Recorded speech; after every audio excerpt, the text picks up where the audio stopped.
Good evening, ladies and gentlemen. Welcome to Calls. This is the 2026 Sony Open Initial Research Show. I hope everyone had a very Merry Christmas and has had a great start to the new year. As you can tell, Calls has returned, which means the PGA Tour season is upon us. Do note that we did not have a Tournament of Champions, a Century Tournament of Champions last week. So we are starting the PGA Tour season off at Waialae Country Club for the Sony Open. It is fantastic to be back with you all and to dig in to all of the golf statistics and figure out who we want to wager and the players that we want to use in our DFS lineups and get 2026 started off on the right foot. I'm just excited. I don't want to ramble on too much because we have plenty to get into, so let's get right into it, shall we? All statistics provided tonight and every night are from fantasynational.com. That will be true for the foreseeable future, but they have merged with another golf analytics site, so at some point in the future, don't be surprised if I migrate over to that other analytics site. But for right now, I'm still using fantasynational.com. They are lacking on a couple of things. I'm sure they're working behind the scenes to get that merger all squared away and whatnot. So I will be, upfront and honest and transparent with you all as the viewers on the things that Fantasy National seems to be lacking at the moment. But they still have enough that we are going to be able, or it's going to be sufficient for us to get what we need each week moving forward, I believe. So I just wanted to put that out there. All statistics are still provided by Fantasy National, but don't be surprised if I end up migrating over to that other site in the foreseeable future. But as I said, all statistics provided tonight and every night are from fantasynational.com. In terms of social media, my X and Instagram are down in the description. Every Monday, I try to post research around the PGA Tour regarding the tournament of the week, some course information, some patterns of previous winners, players in the field of the week that fit those patterns. So I'll try to have something out for the Sony Open tomorrow over on social media. So if you want to see the weekly research that I do on the PGA Tour, give me a follow at your preferred social media site. X is also where I place my weekly betting cards and top player usage in the DFS contest I play. That comes out every Wednesday after the DFS Tactics show. So if you want to see the players that I'm wagering most often, or I'm wagering for the week, and the players I'm using most often in my lineups, give me a follow over at X. Before I forget, Gabe's handle is in the description. He writes a great article called The Fringe that has returned for 2026. I can't recommend it enough. You really should be subscribed to that article. And we are going to continue our picks challenge. I am the defending champion. I intend to hold on to my crown for 2026. So we are hoping we get some more players and individuals to play along with us in the comments. And if you're interested in that, then go follow him over on social media because we post all of our picks over to his social media page. So make sure you're following him over on social media as well. And then lastly, for this intro, we are live. Chat is open. I want to hear from you all. Let's catch up a little bit. How was the end of your 2025? How has 2026 started for you? How excited are you for the PGA Tour to begin? Have you had any success? Please put it into chat. We'd love to be able to shout out members of the community who have had success in the extended break that I take on the channel. Perhaps you've done some fantasy NBA. You've had some success with fantasy football. The playoffs starting this week. Maybe you've had some success with any outrights or DFS in that regard. So please jump into chat with any success that you've had. Would love to hear from you all in that regard. And also, what do you know of Waialae Country Club? Who do you think the favorite is early on this week in this very loaded field for the Sony Open that usually doesn't happen for this tournament? So any thoughts and opinions you have about the Sony Open, feel free to jump in chat. I'll always get to those as well. So let's get into it, shall we? Let's do our initial research for the 2026 Sony Open. And as we always do on a Sunday evening, we are going to start over at the GCSAA tournament fact sheet. As I mentioned, this is normally the second event of the PGA Tour season, but with no Century Tournament of Champions, this is going to be the kickoff of the 2026 year. We are at famed YLI Country Club. The distinguishing visual that you will get this week is the set of palm trees behind the 16th green that form the W close to the ocean. A very, very famous image here at YLI. YLI in Honolulu, Hawaii was designed, or the course architect being Seth Rayner. Renovations most recently by Tom Doak. But you see RTJ has had his hands on this a little bit. Desmond Muirhead, Rick Smith. So quite a few renovations over the years, but YLI has been around for almost a century now, 1927. YLI is a very short course. It is a par 70, so it's not going to be the shortest course that players will play this season, especially by par. But it is a short course measuring just over 7,000 yards at 7,044 yards. So we will definitely be using some short course filtering throughout the week. We are on Bermuda greens. No specific subtype label, just says Bermuda. And we are on Bermuda throughout the entirety of the course. Fairways, rough. And I will tell you, this rough is labeled much longer than in years past. Most of the time it's been 2.5, maybe 3. This looks like they've increased the rough this year.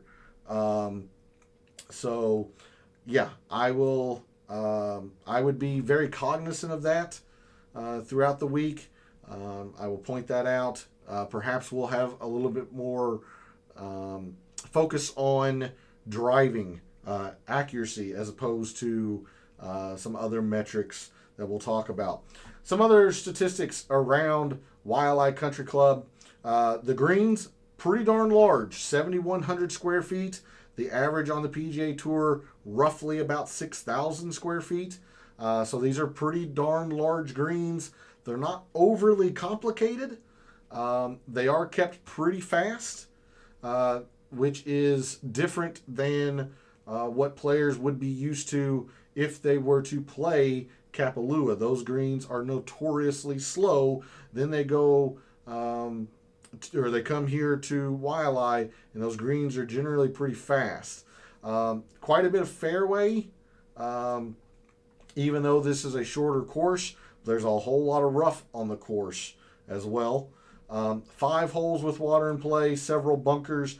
One of the distinguishing features of YLI, much like what you will see with the Valspar, with the Travelers, trying to think of some other, Harbor Town has this quite a bit as well, that this has historically been a positional style course, that you would hit a lot of irons and fairway woods or metals off of tees.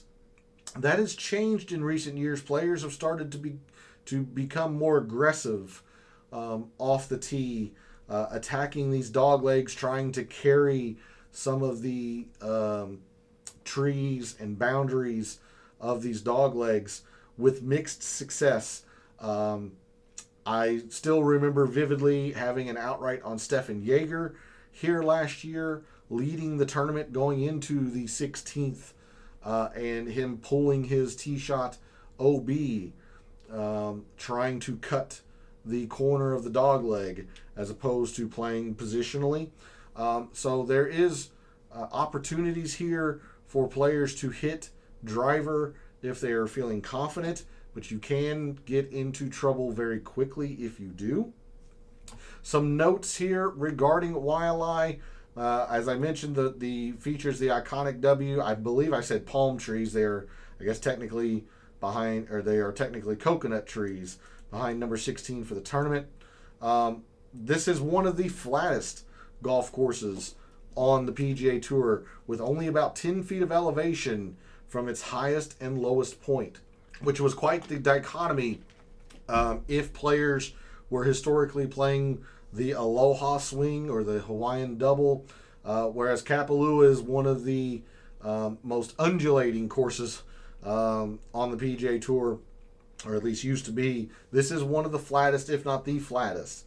YLI opened in 1927, eighth oldest course played last year.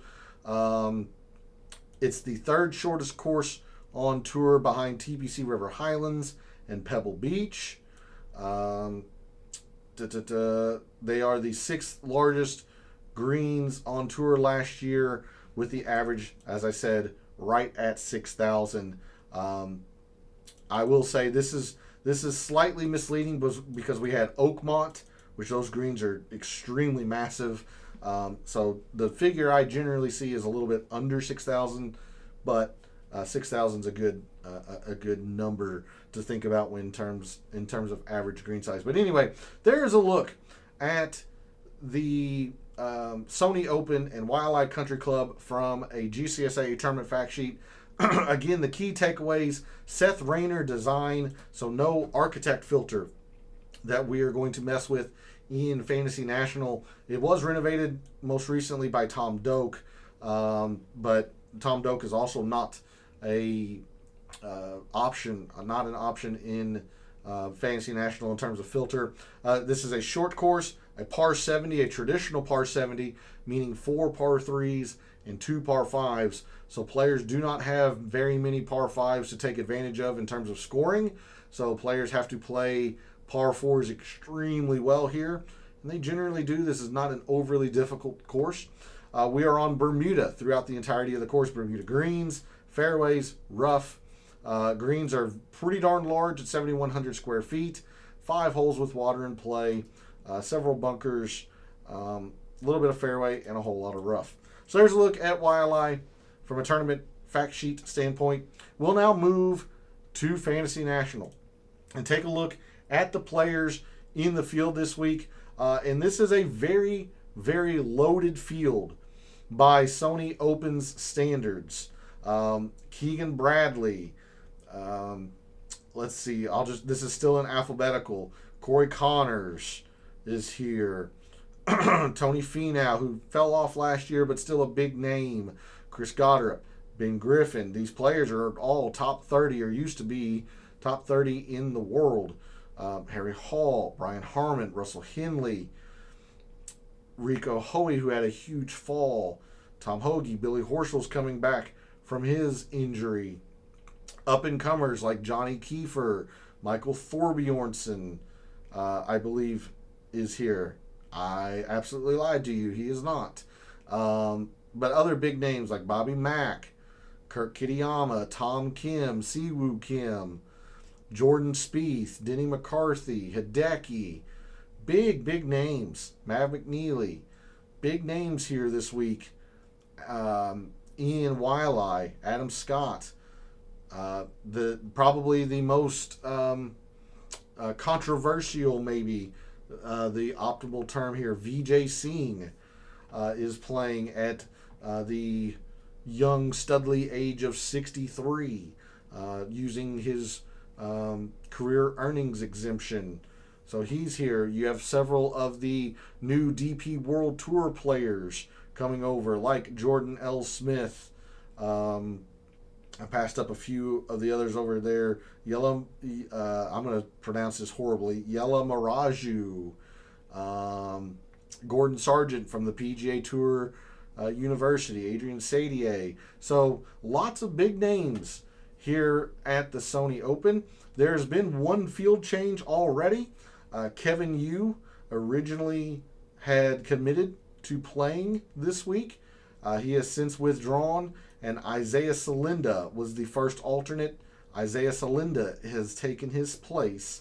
The rest of these players from David Lipsky down to Justin Lauer are alternates. Kevin Yu has withdrawn. So if we sort on just total performance, and I am only going back 24 rounds because players like Rico Hoey, this is only going to cover, the fall, basically. You had 4 from Bermuda, Bank of Utah, Bay Current, Sanderson Farm. So this is basically covering their fall, whereas players like Russell Henley, this could be going back, a decent ways. You have the Procore, then the BMW, the St. Jude, the Open, Travelers. This could be going back to the U.S. Open, maybe even all the way back to the Memorial. So depending on the player, this could be stretching back a decent ways.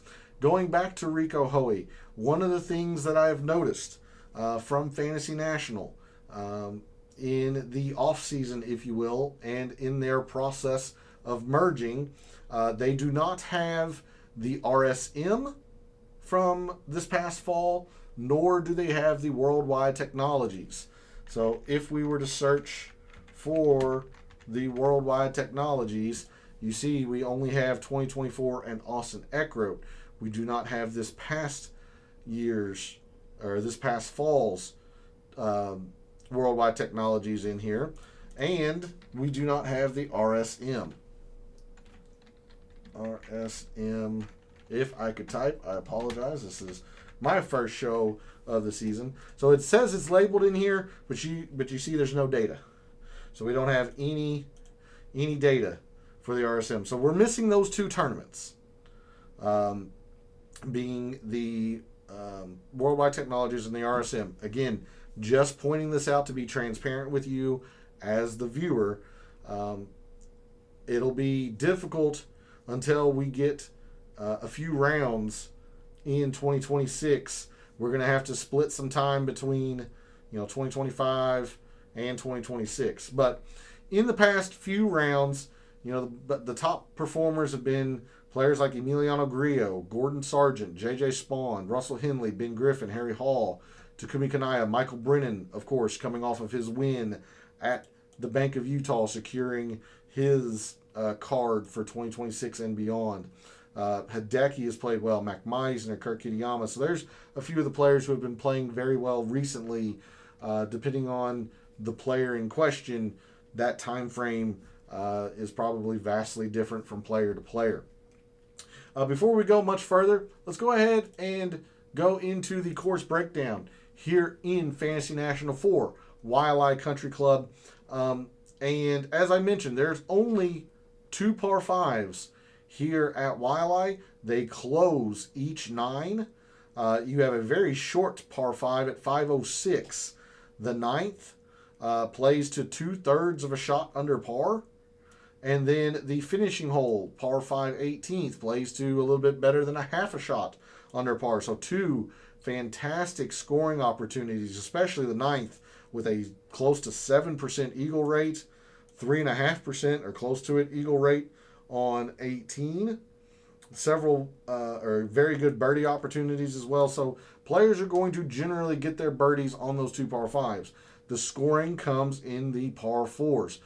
Waialae actually comes out and punches you in the mouth pretty good. 2 of the 4 toughest holes are in the first 2 holes. Long par 4, 480, and then a shorter but challenging, demanding approach shot from hole 2 at 423. But you see, you have a couple of holes here that are challenging with a little bit more than 1/10 of a shot over par, 1/10 of a shot, 1/10 of a shot, 1500ths. The toughest hole in the course being the par 4 13th. Does play to 1/4 of a shot over par. Not a whole lot of double bogeys per se, just bogeys. So that if a player is not on top of their game, that hole can get them. But there are decent scoring opportunities to make up for that. As I mentioned, the 2 par 5s. The 10th, very short par 4 at 351. Plays to 1500ths of a shot under par. 700ths of a shot under par. So if we look at where the 9th and 10th most difficult holes are, we see that the 10th and the 11th both play to par. This would signify generally that this would be on the more difficult end are slightly more difficult than average. That's a little bit misleading because of the ease of the 2 par 5s and really the lack of extremely difficult holes, with the exception of perhaps the 13th.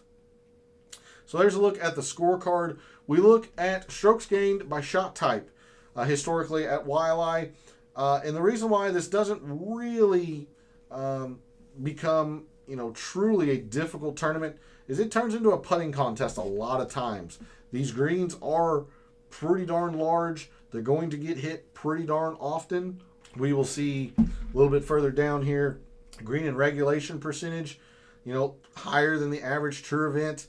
So it does really come down to putting a lot, especially for your top 10s. Off the tee is pretty darn important. As I've mentioned, there have been times where players have been aggressive and it has benefited them.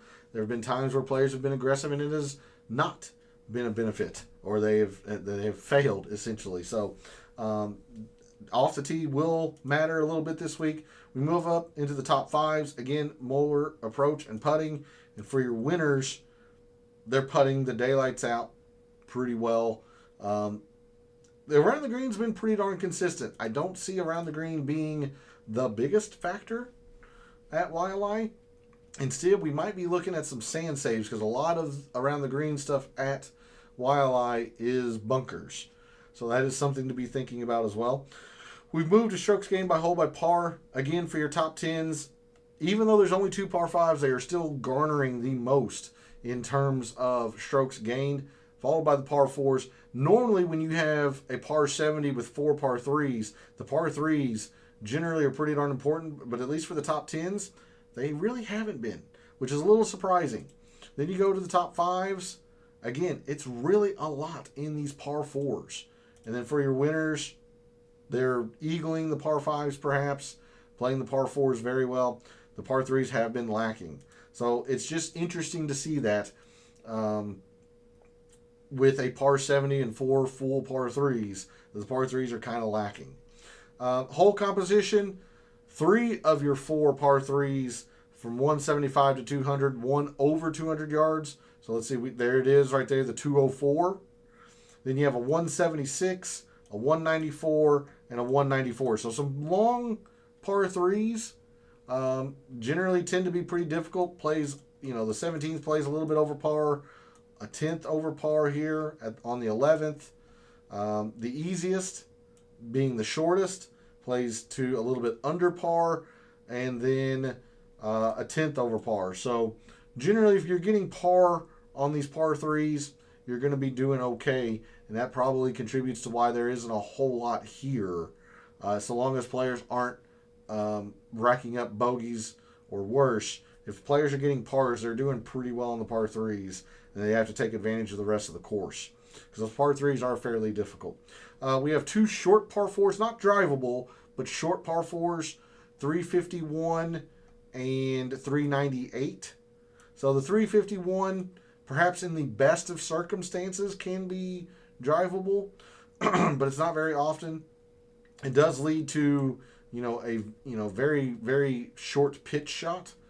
So that's why it's garnering 0.3% of an eagle rate, but it's not really drivable per se unless it's under the best of conditions. Majority of our holes here, the rest of the par 4s, evenly split between 400 and 500 yards. Excuse me. 5 under 450, 5 over 450 yards. And then the 2 par 5s, one very short at 504 or 506, and then the par 5 18th at 551. And you see that there. Approach shot distribution, even though this is a short course, you can see the plethora of mid-iron approaches that come here at YLI. That is because, as I mentioned throughout the tournament fact sheet portion of the show, and then a little bit up here into the scorecard, there are a lot of dog legs and what the course wants to be a forced layup. And a lot of times it is the more prudent play for a lot of these players to just hit irons or club down off of the driver, and try to stay in the fairway, leaving themselves with a little bit of a longer approach shot. So you see majority coming from 150 to 200, with 150 to 175 being a quarter of the approach shots, and then 23% more from 175 to 200. So just interesting to see that despite this being a short course. Despite the fact that you only have, or players only have 2 par 5s to take advantage of, you've seen the cut line generally work its way lower over the years. In the mid 2000 teens, we were looking at, roughly a -1 to a -2 cut. It did spike in 2020 to a +2. I do believe that year, whoops, sorry, wrong tab. I do believe that year, yeah. So round 1 and round 2 was very, very windy, which made it very, very difficult. So that can happen here, but generally speaking, you're looking at a -1 to a -2. If it's very calm, if the conditions are fantastic, you can get to a -4 cut, which we had in 2022. So you're looking at an average difficulty tournament, generally speaking, and it's more leaning on the easy end, because none of these holes are extremely difficult. Again, with the exception of maybe the par 4 13th, which falls in here. So historic cut line, we're looking at a -1, -2 roughly, which is about average. You got 20% birdies, 14.5% bogeys. Again, more scores under par than over par leads to, more easier scores than difficult, or I should say, more easier rating than difficult. Driving accuracy, much lower here. Even with players clubbing down, it is not necessarily the easiest to find these fairways. So players not only are not finding fairways, this used to be less than the average tour event. And as I mentioned, players in recent years have started to get much more aggressive off the tee. So we might see more drivers this week. Generally speaking, the rough has not been very long. It was long in 2024 when they had some rain in the area. It was long in 2022, but historically it's been short or average. They've only recently lengthened the rough. The GCSA this year listing it at 3.5 inches long, which would be average to long. So I do think driving is going to be more of a factor than maybe we have thought in past years here at Waialae. As I mentioned, greens a little bit easier here to hit than the average tour event, but this is getting suppressed a little bit because players are playing from fairway bunkers. They're playing from the rough, and it's very important for professionals to be in the fairway to control their spin. Otherwise, being in the rough, it's hard to hold greens. So that's what's suppressing this a little bit. If a player does miss the green, this is why I don't think around the green is that big of a factor. It is pretty darn easy to scramble here at Waialae. Successful scrambling percentage much higher than the average tour event. 3 putts per round, a little bit less. A little bit surprising, but the distance is higher. This has really been what's the word I'm looking for? Enhanced, I guess, over the past few years, with players becoming more aggressive off the tee here at Waialae, and then proximity a little bit closer to the hole than the average tour event. There's a look at Waialae from a scorecard and graphical view. Before I go back to the player page view, let's go ahead and take a look at these historic conditions. If it gets really windy, it can get difficult. Now, it was labeled windy all last year, but it didn't play difficult. It played, average to perhaps even easy. But we saw in 2020, when the wind really picked up, it played very, very difficult. I believe this was also had a little bit of rain with it. But generally, you don't get a whole lot of difficult unless the conditions are absolutely horrendous. And we'll take our first look at the forecast for YLI starting tomorrow. Generally speaking, you're looking at average, and most of the time it is easy because a lot of these par 4s are shorter, at least for PGA Tour professionals. And they're generally pretty good at taking advantage of this course, especially the turn of this decade. 2021, all easy. 2022 was all easy. 2023 was a split. 24 was mostly easy. 25 was a split as well. We haven't had a difficult round since 2020. So, interesting to note that. In fact, if we take a look, your winning scores last year, Nick Taylor winning at 16 under in a playoff against Nico Echeverria. If we take a look at 2024, 17 under from Grayson Murray in a playoff. 23, 18 under. 23 under from Hideki and Russell Henley, but they were four shots clear of third. So a little bit of an outlier there, but what you're seeing is a lot of scores in the upper teens. 21 from Kevin Na and a couple of 20s from Kirk and Neiman. So you're looking at right around minus 20, maybe 19 as a winner for historical Sony Opens, which again is pretty darn easy. So if we take a look at the players in the field this week, we'll take a look at some of these metrics here. Let's start, obviously, with short courses. And I'm going to have to expand the time frame to include 2024 because there's just not that many short courses on the PGA Tour anymore. So on short courses that are defined as less than 7,200 yards, your top performers in the past 2 years in the field this week at the Sony Open on short courses: Ben Griffin, Russell Henley, J.J. Spawn, Keith Mitchell, Austin Eckroat, Chandler Phillips, Aaron Rye, Mark Hubbard, Mav McNeely, and Brian Harmon.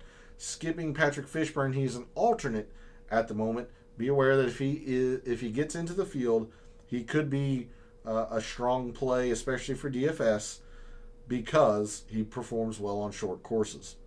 I think I do feel comfortable enough to look at easy. Even though most rounds are generally average, let's take a look at easy. And there were enough rounds in 2025 to just look at 2025. So in the past calendar year, or 2025, your top players in rounds that were easy relative to par: Gordon Sargent, Emiliano Grillo, Hideki, Colin Morikawa, Russell Henley, Kevin Roy, Ben Griffin, Brian Campbell, Michael Kim, and Daniel Berger. Skipping Kevin Yu, he has withdrawn. All right, with that, we'll close out of those filters. Let's take a look at some specific metrics. I do think off the tee is going to matter a decent bit. And I want to look at off the tee on short courses, I think, because players that are hitting drivers on these short courses are generally trying to take advantage of their length or are otherwise aggressive, more aggressive than other players. So your top off the tee players on short courses in 2025: Keith Mitchell, Siwoo, Alex Smalley, Daniel Berger, Colin Morikawa, Rico Hoey, Taylor Pendrith, Austin Eckroat, Stephen Fisk, Chris Kirk, Adam Schenk, Gary Woodland are your top, 12? Just due to ties. Charlie Hoffman would be there if he also gets into the field. Let's remove the short course filter. We're going to look at the last 24 rounds just because the length of that time frame varies from player to player. But your top approach players in the field this week for the Sony Open, the last 24 rounds: Rico Hoey, J.J. Spawn, Kurt Kitayama, Russell Henley, Ben Griffin, Ryan Gerard, Colin Morikawa, Hideki, Mac Meisner, and Chris Kirk. Apologies, I need to scroll down there for you. I'm going to skip around the green for now. Just don't think it's going to play that big of a factor. I don't think. And we're going to look at putting. And one of the things I forgot to look at, let's take a look at the historic conditions again. Green speeds. The past couple of years, they've slowed down. They've been average. They were fast 2022 and 2023. But they've been average most of the time. So perhaps that's a misconception on my part. Because I thought they were generally pretty fast. But it looks like, with the exception of 2022 and 2023, they've been generally pretty average in terms of speed, which would make more sense since this is a coastal course. So we're going to take a look at, let's do all rounds. We'll do Bermuda, and let's see how many rounds that gives us in 2025. Okay. Quite a few. If we add the average speed filter, that probably limits it quite a bit. What kind of courses we have here? Hero World Challenge, the Amex, Sony, and even the Century was considered average last year. Interesting. I think that's too narrow. So let's just take a look at Bermuda putters. Your top putters on Bermuda greens in 2025, Harry Hall, Nico Echeverria, Denny McCarthy, Ben Griffin, Matty Schmid, Gary Woodland, Bobby Mack, Vincent Whaley, Zach Johnson, and Gordon Sargent are your top 10 putters on Bermuda, regardless of speed, in 2025. Very interesting. We'll wait to go into spike percentage and stuff like that tomorrow, but that's a decent start, I suppose. Let's take a look at, we'll do proximity. I'm going to sort on 150 to 175. So your top performers on approach shots from 150 to 175 yards in 2025. Daniel Berger, Corey Connors, Rico Hoey, Tom Hoagie, Tom Kim, Hideki, Brian Harmon, Bobby Mack, Colin Morikawa, and Ryan Gerard. If we include the 175 to 200 with that, Corey Connors, Rico Hoey, solid. Hideki, extremely solid, 1st and 6th. Colin Morikawa, 6th and 11th. Matty Schmid, 3rd and 13th. Nick Taylor, defending champion Nick Taylor, top 25 in both. So there's a few names to look at in terms of proximities. And then I don't want to ignore the par 4s. Particularly, I'm going to sort on all par 4s, but we're mostly looking at these two ranges here. So players like J.J. Spawn, Russell Henley, Keegan to a little bit lesser of an extent, Hideki, Kevin Roy, Michael Kim, Aaron Rye, 3rd and 9th, solid. Spieth, top 20 in both. Keith Mitchell, top 20 in both. Very solid. Anyone else stand out here as we scroll down? Not really. Maybe an honorable mention to Denny McCarthy, who's played this course pretty well over the past few years. So there's a few names to look at statistically to start your thought process this week. We'll look now at tournament history. This is strokes gained total at this course, so at Waialae, over the past 5 years. Your strokes gained total leader over the past 5 years is Russell Henley. Runner-up, got beaten a playoff by Hideki. Top 5, top 10, top 15. He's been very, very solid. Nick Taylor's probably the strokes gained total leader per tournament.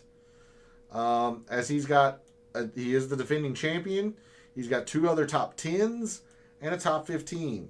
Nick Taylor has been exceptional around Waialae. Hideki has been very good around Waialae. Winner in 2022. A couple other top 20s. He's been solid. Chris Kirk has been pretty darn good. He did miss the cut last year, but he has a runner-up, a 3rd, so 2 podium finishes. Top 20. Very solid. Siwoo wins in 2023, but otherwise has been fairly lackluster. Keegan's been very much boomer bust. Runner up, top 10, top 15, and 2 missed cuts. Let's see. Adam Svensson's been okay, but I believe he's at full on in the field. Kuchar is an alternate. He's been pretty boomer bust. Some other notables here. Harry Hall. Eric Cole's been pretty solid the past couple of years. I mentioned Denny McCarthy. He's just been kind of solid. He's getting better each time. Pretty middling to poor in his first 2 tries. Top 25 and a top 20. So trending in the right direction. Connors is going the other way. 2 top 15s and then pretty poor and then a missed cut. Billy Horschel, 3 for 5. JJ Spawn, 2 very solid performances and 3 missed cuts. So there's a look at some of the players who have performed well at YLI. Players who have not done well at YLI. Joe Highsmith, 0 for 2, has been very poor around YLI. Peter Malnati has a top 15 but has missed 4 straight cuts. He's been very bad. Max McGreevy, 0 for 3. Doug Gim, 1 for 2. 1 for 3. No real surprise here with this turning into a putting contest. It's obviously not a very good putter. Adam Schenk, interesting. He did top 10 last year, but was very poor otherwise. Matty Schmid, 0 for 3. Vincent Whaley, 2 for 3 with a top 20, but has been pretty poor the past 2 years. Zach Johnson, this would seem to be a very good Zach Johnson course. He plays the RSM well. This is fairly similar to the RSM, but Zach Johnson's not been very good here. Michael Kim's not been very good here, 2 for 4. Takumi Kanaya, 0 for 4. Tom Kim, only 1 for 2. Trying to get some more players who have played more than a couple of times. Seamus Power, 3rd place finish in 2022, but has been very poor otherwise. Aaron Rye, very mediocre here. Chad Ramey, very mediocre, 1 for 4. Gary Woodland, top 20 last year, but 2 missed cuts before that. Spieth, for what it's worth, 0 for 1. So there's a look at some of the players who have and have not played well around YLI. That's going to do it for the initial research show, our first initial research of 2026. Be on the lookout for some of the research that I'll post tomorrow over on social media. And of course, I will show you that at the end of the show tomorrow night. Go into a lot of the detail and the patterns that I found regarding YLI, the Sony Open, players you might want to think about, or at least who fit some of the patterns of previous winners. So I'll put that over on social media tomorrow. I'll also share it live tomorrow night for the Data Dive show. But I want to thank everyone for tuning in, watching, and supporting the channel. It's very, very much appreciated. Hope you had a very Merry Christmas, a great start to your 2026, and we're going to try to start off on the right foot with some success at the Sony Open. So thanks again for all the support, for all of the wagers that you have made in this extended time away that I have taken, for all the DFS contests that you may have played in this extended period of time. And until I see you tomorrow night for the Data Dive show, may all your bets be profitable.